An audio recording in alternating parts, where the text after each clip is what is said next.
यहाँ हमारे पास एक द्विघात समीकरण मतलब क्वाड्रेटिक इक्वेशन x का वर्ग घटा 3x घटा 10 है। हम इस समीकरण को गुणनखंडित करते हुए इसे दो द्विपदों के गुणनफल के रूप में लिखेंगे। मतलब हम इसे कोष्ठक में x जमा a गुणा कोष्ठक में x जमा b के रूप में लिखेंगे। तो हमें ये पता करना है कि a और बच्चों इस टर्म में हमें स्प्लिटिंग द मिडिल टर्म को यूज़ करना है और स्प्लिटिंग द मिडिल टर्म आपको मैंने अच्छी तरह सिखाया हुआ है। हमारा जो एक्स स्क्वायर का कोफिशिएंट होता है वो है a, एक्स का कोफिशिएंट होता है वो है b और जो कांस्टेंट टर्म है उसे हम कहते हैं c। तो यहाँ हमें क्या करना होता है, a और c का हमें जो प्रोडक्ट होता है उसको हमें ऐसे टुकड़ों में बांटना होता है कि वो हमारे b के सम या डिफरेंस के इक्वल हो। यहाँ पे हमारा ac हो गया -10। तो अब हमें -10 के ऐसे फैक्टर्स करने हैं कि वो -3 का उसका सम या डिफरेंस आ जाए। तो बच्चों इसके फैक्टर्स हम 10 को फैक्टराइज करेंगे तो वो आ जाएगा 2 and 5। तो बच्चों हमारा 2 and 5 जब वो आ जाएगा तो हम कहेंगे माइनस का 5 प्लस का 2। अब मल्टीप्लाई करो, -5 × 2 = -10 एंड -5 + 2 = -3। तो अब हम इसके टुकड़े करेंगे x² - 5x + 2x - 10। अब वीडियो देखते हैं। b का मान क्या होगा। मैं चाहता हूँ आप वीडियो को थोड़ी देर रोककर इसे खुद से पता करें कि a और b का मान क्या होगा और फिर इस समीकरण को दो द्विपदों के गुणनफल के रूप में लिखें। उम्मीद करता हूँ आप ऐसा करेंगे। चलिए आगे पढ़ते हैं। मैं यहाँ a को पीले रंग और b को मैजेंटा रंग से हाईलाइट कर देता हूँ। अब इन दोनों बहुपदों को गुणा करते हैं। अभी के लिए हम a और b ही रखेंगे। चलिए देखते हैं कि इनको गुणा करने पर हमें क्या मिलता है। तो ये x गुणा x यानी x का वर्ग होगा। अब a गुणा x यानी ax होगा और b गुणा x यानी bx होगा। ब्रैकेट में इसे यहाँ लिखते हैं। यहाँ x गुणा x मतलब x का वर्ग है।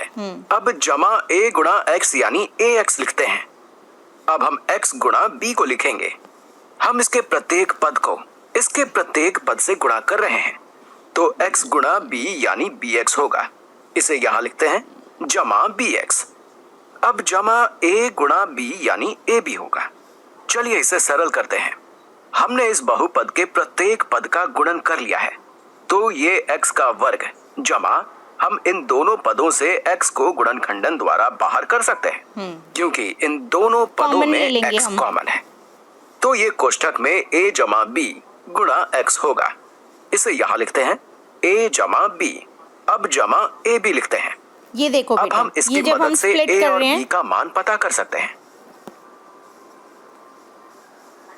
ये जब हमारी स्प्लिटिंग द टर्म दिख रही है तो यहाँ अंदर हमने लिखा a + b यानी सम या डिफरेंस और ये आ गया प्रोडक्ट a b। इसी को हमें अप्लाई करना होता है यहाँ। चलिए करते हैं। यहाँ x का वर्ग है और यहाँ भी x का वर्ग है। यहाँ ऋणात्मक 3 गुणा x है और यहाँ a जमा b गुणा x है। तो हम कह सकते हैं कि a जमा b ऋणात्मक 3 के बराबर होगा। ऋणात्मक मीन्स नेगेटिव। इसे यहाँ लिखते हैं a जमा b बराबर ऋणात्मक 3। अब यहाँ a गुणा b है प्रोडक्ट और यहाँ ऋणात्मक 10 है तो a गुणा b बराबर ऋणात्मक 10 होगा। हम देख सकते हैं कि यहाँ x के वर्ग वाले पद का गुणांक मतलब कोएफिशिएंट 1 है। हम इसे 1 गुणा x का वर्ग भी लिख सकते हैं लेकिन यहाँ लिखने की जरूरत नहीं है। इसे गुणनखंडित करने के लिए हमें ऐसी दो संख्याओं को पता करना है जिनका योग यानी सम ऋणात्मक 3 के बराबर हो जो ठीक यहाँ लिखा हुआ है और दोनों संख्याओं का गुणनफल ऋणात्मक 10 के बराबर हो जो ठीक यहाँ लिखा हुआ है।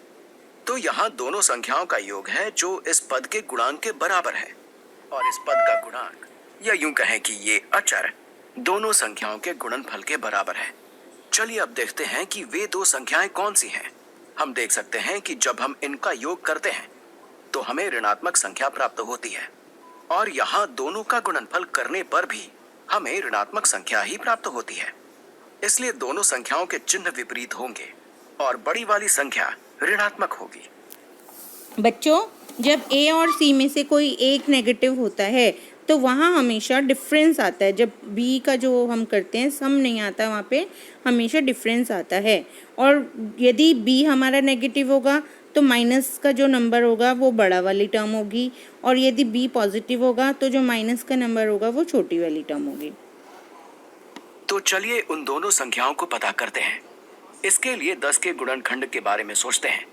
तो 10 का गुणनखंड 1 गुणा 10 हो सकता है या 2 गुणा 5 हो सकता है। हम 2 और 5 ले सकते इसके हैं अलावा और क्योंकि कोई नहीं। अगर इनमें से एक ऋणात्मक होगा तो हमें ऋणात्मक 3 मिलेगा।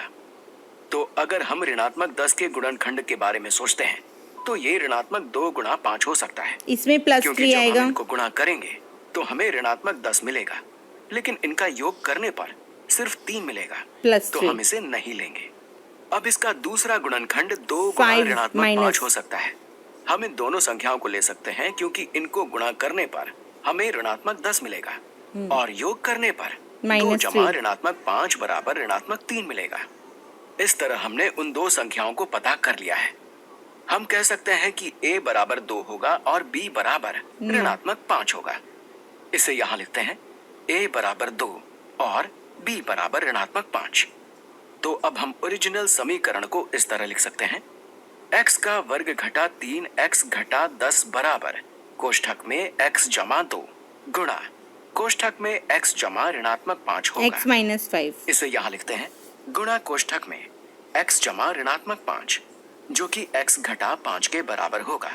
इस ये तरह आपका हमने आंसर आ दिए हुए गया और समीकरण आपके को फैक्टर्स दो हो गए बहुपदों 2 के एंड माइनस गुणनफल के 5 रूप में लिख लिया है। माइनस 2 मैंने ये एंड सब 5। इसलिए किया है ताकि आप समझ सकें कि हम a और b का मान कैसे ज्ञात करते हैं। तो जब भी हम इस तरह के द्विघात समीकरण को देखते हैं जहां घात 2 वाले पद का गुणांक 1 मींस है, क्वाड्रेटिक तो हम कह इक्वेशन। सकते हैं कि हमें ऐसी दो संख्याओं को पता करना है जिनका योग घात 1 वाले बहुपद के बराबर हो और गुणनफल एक अचर संख्या के बराबर हो। यहाँ इस स्थिति में अचर संख्या ऋणात्मक अचर 10 मींस है। कांस्टेंट। तो हम कह सकते हैं कि वे दोनों संख्याएं विपरीत चिन्ह के साथ होंगी क्योंकि हमें उनका गुणनफल ऋणात्मक 10 चाहिए। तो उन संख्याओं में बड़ी वाली संख्या ऋणात्मक चिन्ह के साथ होगी क्योंकि उनका योग करने पर हमें ऋणात्मक 3 चाहिए। इसलिए हमने एक संख्या 2 ली और दूसरी संख्या ऋणात्मक 5 ली, जिसे जोड़ने पर ऋणात्मक 3 मिलता है और गुणा करने पर ऋणात्मक 10 मिलता है।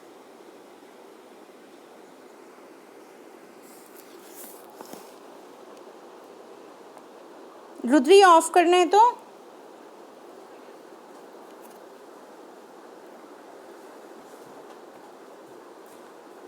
चल, इसकी मैं अभी अभ्यास और कर देती हूँ, फिर करूँगी इसको ऑफ। कितनी सेकंड का बना सकते हैं मैक्सिमम? ये तो कितने का? ठीक है, फिर 2। इसको हमें फैक्टराइज करना है। तो बच्चों देखो, यहाँ हमारा है 12 के ऐसे फैक्टर बनाओ कि वो 8, उसका समेशन 8 हो जाए। तो 12 होगा 6 2 जा 6 + 2 8 होता है और 6 2 जा 12 होता है। तो चलिए हम लिखते हैं यहाँ पे। देखो बच्चों, यहाँ पे मेरे इस सेट में ये दो चीज़ बनी हुई है। जब हम 1 2 3 करेंगे तो नंबर आ जाएगा और ये करेंगे तो ब्रैकेट।